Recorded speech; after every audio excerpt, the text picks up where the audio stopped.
চলে আয় দিলীপ, উঠে আয়। পড়াশোনা পড়ে কি আছে?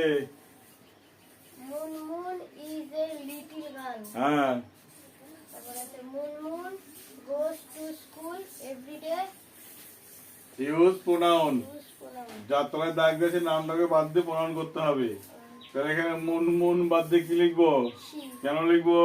কারণ এখানে নামের পরিবর্তে সর্বনাম বসবে। হ্যাঁ, বাহ, নামের পরিবর্তে সর্বনাম এটাকে কি বলা হয়? প্রোনাউন বলে। কি বলে এটাকে? Pronoun. প্রোনাউন। মুন বাদ দিয়ে যদি মুন না হতো তাহলে কি হতো? ছেলে হতো। তাহলে কি হতো? এখানে হি হতো। যেহেতু মেয়ে তাই কি হবে এখানে? সি। যাও জায়গায় গিয়ে বসো। তাহলে এখানে কি লিখবে? এখানে সব লিখে দেবে। এখানে খালি এই মুন বাদ দিয়ে কি লিখবে? সি। বুঝতে পারলাম? হ্যাঁ, হ্যাঁ, হ্যাঁ। ছেলে যদি ছেলে হতো তাহলে কি হতো? হি। আর স্ত্রীলিঙ্গ মানে জন্য কি হবে? সি। ক্লিয়ার? Yes. হ্যাঁ, হ্যাঁ। ছোট্ট বাচ্চারাও শিখতে পারছে, তোমরাও শেখো। ক্লাস 5-এ পড়ো, ক্লাস 5-এর পড়াশোনাগুলো ঠিকঠাকভাবে করো। আশা করি তোমাদের সমস্ত গ্রামাটিক্যাল সমস্যাগুলো সমাধান হবে। আর প্রথম হলো অবশ্যই সাবস্ক্রাইব করে পাশে থাকতে ভুলবে না। ওকে, চলো শুরু করি আমরা। এখানে দেখো আছে এখানে school close my to my house is বলছে মিনিংফুল সেন্টেন্স তৈরি করতে হবে। কি করতে হবে? বলেছে মিনিংফুল সেন্টেন্স তৈরি করতে হবে। মিনিংফুল সেন্টেন্স মেকিং, অর্থাৎ অর্থপূর্ণ বাক্য তৈরি করতে হবে একটা। কিভাবে করবো দেখো, স্কুল, এখানে স্কুল ক্লোজ টু মাই, তো কি হবে?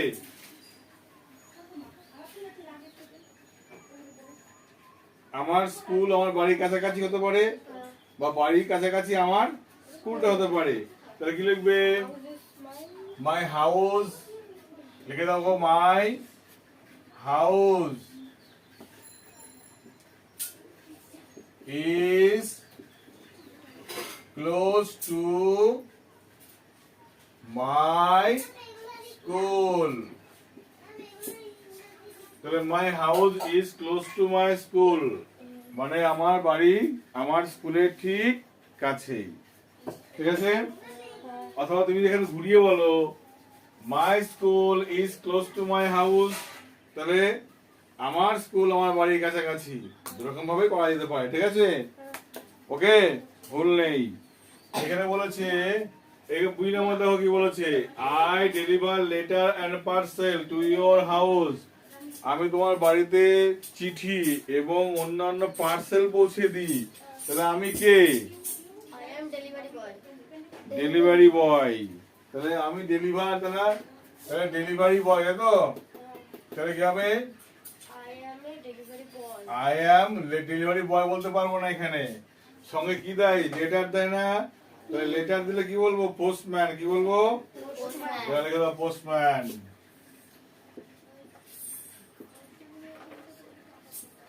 পোস্টম্যান। এবার বলছে আই অ্যাসিস্ট ডক্টর, আমি ডাক্তারদের সাহায্য করি। আই টুক আফটার পেশেন্ট, আমি রোগীদের দেখাশোনা করি। ইন হসপিটাল, হসপিটালে, তাহলে আমি কে? Nurse. লিখে দাও নার্স। NURSE, তাহলে আমি হলাম নার্স। এই জাতীয় প্রশ্নগুলো এইভাবেই পরীক্ষার জন্য গুরুত্বপূর্ণ। তোমরা সেইভাবে বারবার দেখো। দেখলে ক্লাস 5-এর বাচ্চাগুলো দেখছে, তোমরা সেইভাবে দেখো। কোনো কিছু অসুবিধা হলে অবশ্যই কমেন্ট করে প্রশ্ন করবে, আমাকে জানার চেষ্টা করবে। আমি সেই কমেন্ট ধরে তোমাদের উত্তর দিতে বাধ্য। ওকে, চলো পরের প্রশ্ন সেট দেখে নিই আমরা। বল কোথায় কি হবে? এটা an apple হবে। আচ্ছা। এগুলো ভাওয়েল, ভাওয়েলের আগে সবসময় an বসে। বাহ, আর এটা a book হবে। কারণ কনসোনেন্টের আগে a বসে। আচ্ছা আর এটা a ইউনিফর্ম। আচ্ছা, মানে ইউ বা ওয়া মতো উচ্চারণ হলে তারা কি বসে? এ বসে, মনে থাকবে। আর এটা হলো হিমালয়। হিমালয় শুধু একটাই আছে, তাই এর আগে দা বসে। না, হিমালয় একটা আছে, যা পৃথিবীতে একটা, যা পৃথিবীতে নদী পাহাড় পর্বত, এর আগে কি বসে সবসময়? দা বসে। ঠিক আছে, ফ্যান্টাস্টিক। যা বসো এবার। তাহলে এখানে আই অ্যাম রিডিং বুক না আই ইজ রিডিং বুক, কোনটা হবে? I am reading. অ্যাম ঠিক মারো। মাই সিস্টার ইজ রিডিং না মাই সিস্টার অ্যাম রিডিং, কোনটা? My sister is. একসাথে, মাই সিস্টার ইজ রিডিং না মাই সিস্টার আর রিডিং, কোনটা? My sister is reading. Is reading. My parent is হবে না মাই parent আর হবে, কোনটা? R. আর হবে। আওয়ার টিচার ইজ না আর, কোনটা? Is. ইজ একজন শিক্ষক। তাহলে এখানে দেখো পরিবর্তন অ্যামিজারের ব্যবহারটা কিন্তু পরীক্ষায় তার মানে আসছে, কি আসছে? অ্যামিজার কোথায় বসবে এটা কিন্তু পরীক্ষায় আসছে। ঠিক আছে, পরের সেট করো শিগগিরই, খাতা বই করো। বি, বি এর জেন্ডার কি হবে? বি মানে মৌমাছি, মৌমাছি এরা স্ত্রী মৌমাছি। পুরুষ মৌমাছি কি হবে? ড্রোন। কি হবে? DRONE, ড্রোন মানে পুরুষ মৌমাছি। ঠিক আছে, কি বললাম? জেন্ডার চেঞ্জ করে লিখলে হবে drawn. Hillary and Norgay were experience climber. এখানে বলছি সাবজেক্ট প্রেডিকেট ঠিক করতে হবে। সাবজেক্ট প্রেডিকেট আগে ভার্ব খুঁজে, কোথায় ভার্ব? এখানে ভার্ব দেখো ওয়ার। ঠিক আছে, এই ওয়ার থেকে এইটুকু লেখো প্রেডিকেট, আর এই আগে এইটুকু লেখো সাবজেক্টে, তাহলে হয়ে গেল। তাহলে ওয়ার এক্সপিরিয়েন্স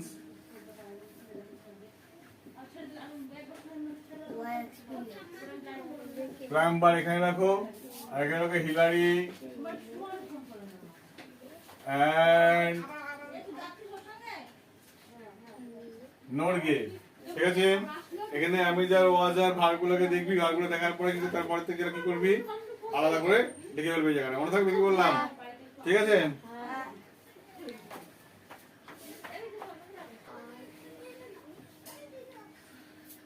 বলছে how many shirt can your mother make? Gandhiji asks put punctuation. Punctuation মানে বুঝিস? তারিখমা ফুল স্টপ দিতে হবে। কি করতে হবে? তারিখমা ফুল স্টপ। তাহলে এখানে এই বাক্যে প্রথমে ছিল এরকম ইনভার্টেড কমা ছিল, কি বলে এটাকে? ইনভার্টেড কমা ছিল এখানে। ঠিক আছে, এখানে দুটো ছিল, এরকম দাগ ছিল, এরকম দুটো খোপ ছিল, এখানে দুটো এরকম দুটো ছিল। তাহলে এটাও কমা করে দাও, আর এখানে কমা দাও। কি হলো দেখো? How many shirt can your mother make. এখানে উপরেটাই প্রথমটা লেখো ডবল ইনভার্ট কমা, আর নিচে এরকম কমা দাও, এটা কমা হলো। আর গান্ধীজি এখানে লিখবে ফুল স্টপ দেবে এই জায়গাটায়, মাঝখানে কি হবে? Full stop. একদম শেষেরটা কি হবে? Full stop. তাহলে এটা ইনভার্ট কমা উপরে হবে, এটা ইনভার্ট কমা উপরে, তারপরটা কমা দেবে, বাকি লাস্টটা কি লিখবে? ফুল স্টপ দেবে। Is your best friend, use ডাব্লিউএস অর মেক কোশ্চেন। কোশ্চেন তৈরি করতে হলে কি লিখতে হবে? কে তোমার ভালো বন্ধু। কে ইংরেজি কি? Who is your best friend, কে তোমার ভালো বন্ধু, কি লিখতে হবে? Who is your best friend. Taj Mahal, Taj Mahal যা ঐতিহাসিক স্মৃতিসৌধ, তারা কি বসে? আর্টিকেল বিভূষণ লিখতে হবে, কি লিখবো? দা তাজমহল। কি লিখবো এখানে? The Taj Mahal. Out dash white marble. আউটের পরে সব সময় রাখবে, কি আমাদের তাকাও সবাই। আউট থাকলে পরে কি লিখবে? সব সময় অফ লিখবে। কি লিখবে? হয়ে গেল, out off white marble. The Taj Mahal was built entirely out of white marble, সমস্ত সাদা পাথর দিয়ে তৈরি হয়েছিল তাজমহলটি। ঠিক আছে, এই পর্যন্ত কিন্তু কমা থাকলো, করানো থাকলো গ্রামার গুলো, বাকিগুলো রোববার দিন করে দেবো। ঠিক আছে, কি বললাম? আর অসুবিধা হলে অবশ্যই বলবে, আমাকে বুঝিয়ে দেবে। ঠিক আছে, কয়জনই করতে দেবো কিন্তু এগুলো সব। ওকে।